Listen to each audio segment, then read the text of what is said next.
We carry devices capable of accessing nearly all human knowledge in our pockets, yet we spend hours mindlessly scrolling short-form videos until our eyes burn. This exact exhaustion has driven a massive spike in the use of the term brain rot, a phrase used to describe the mental fatigue and shortened attention spans caused by constant, unfiltered internet consumption. That personal exhaustion is colliding with a broader, systemic anxiety. We are realizing that an always-on, purely digital world is incredibly fragile. When physical infrastructure relies entirely on cloud servers and constant internet connections, a single point of failure can bring everything to a halt. Look at what happens when a software update goes wrong. In 2024, a faulty patch from CrowdStrike triggered a massive global IT outage.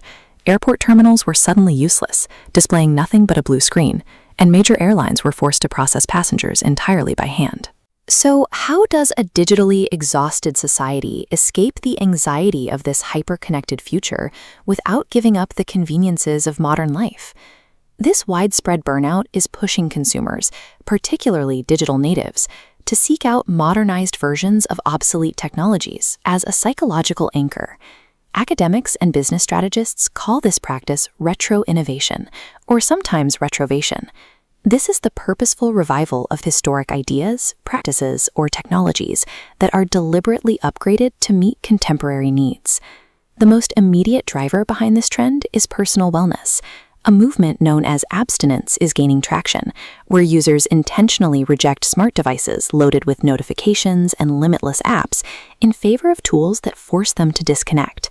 To capture this demand, hardware companies are employing a counterintuitive strategy called selective design. Instead of cramming more cameras and processors into a chassis, they are deliberately subtracting features to create value.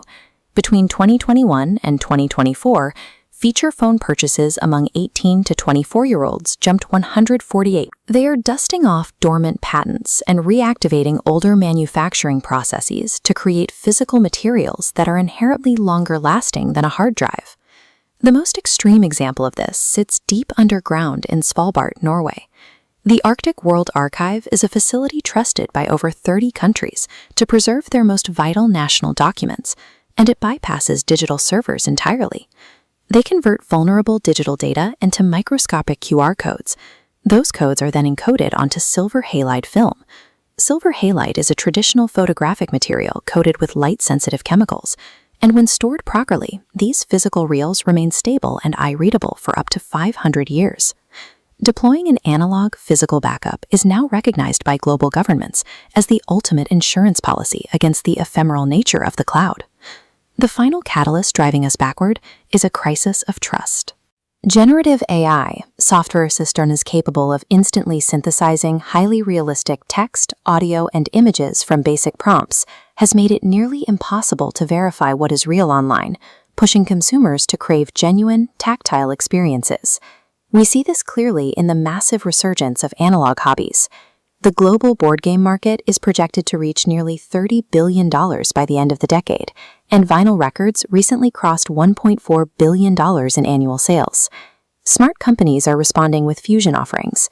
These are products engineered to let consumers enjoy a deliberate, physical ritual while remaining seamlessly integrated with their modern digital ecosystems. Modern hybrid turntables require the user to physically drop the tone arm onto the record, preserving the sensory appeal of the medium. But inside the chassis, they are packed with Bluetooth connectivity and Wi-Fi streaming capabilities, allowing that analog sound to pipe directly into a smart home speaker network. Achieving a sense of authenticity today does not require completely unplugging the router. It requires anchoring our digital lives in physical, deliberate actions. When you combine devices designed for wellness, storage mediums built for centuries, and analog tools equipped with Wi-Fi, the consumer's environment transforms. It shifts from an overwhelming flood of notifications into a curated, hybrid sanctuary. Compare that to the brain rot we started with. By flipping a physical switch on a hybrid phone to turn off the internet, or by choosing to drop a needle on a record instead of asking an algorithm to pick a playlist, technology becomes a tool we control, rather than an environment that controls us. The assumption that technological progress must continually add complexity is a modern fallacy. The companies capturing market share right now are the ones willing to look backward to find proven, human-centric solutions. They are mining old patents and reviving dead interfaces because they recognize that efficiency is not always the most robust or satisfying option. Retro innovation provides the strategic correction necessary to engineer a more balanced, resilient future.